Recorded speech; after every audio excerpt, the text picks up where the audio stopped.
في صوت بينادي من جوه القبر، ولما قربت ندمت العمر كله.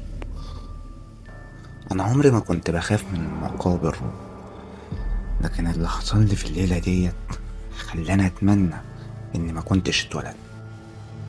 الموضوع بدأ لما صاحبي وليد اتوفى في حادث فجأة، ولما اتفقت أنا والعيلة إن احنا ندفنه في مقابر العيلة القديمة في منطقة معروفة إن هي مهجورة بالليل.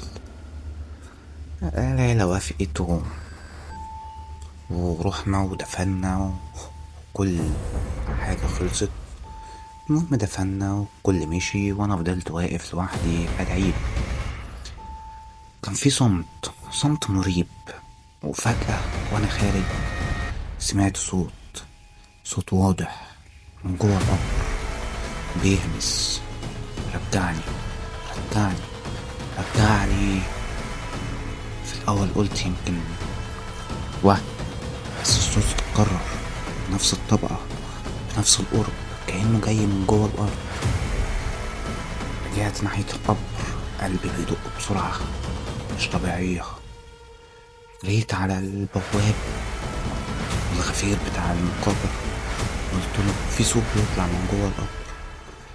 الحارس بصلي باستغراب وقال لي: انت مش أول واحد يقول كده، ده نفس القبر اللي اتفتح من سنتين، ولما فتحناه ما كانش فيه جثة.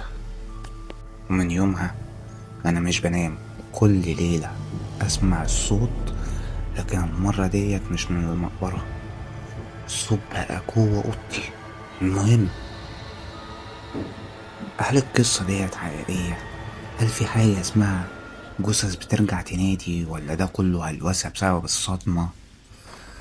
انت رأيك ايه؟ اكتبلي في التعليقات لو حصل معاك حاجة غريبة زي دي.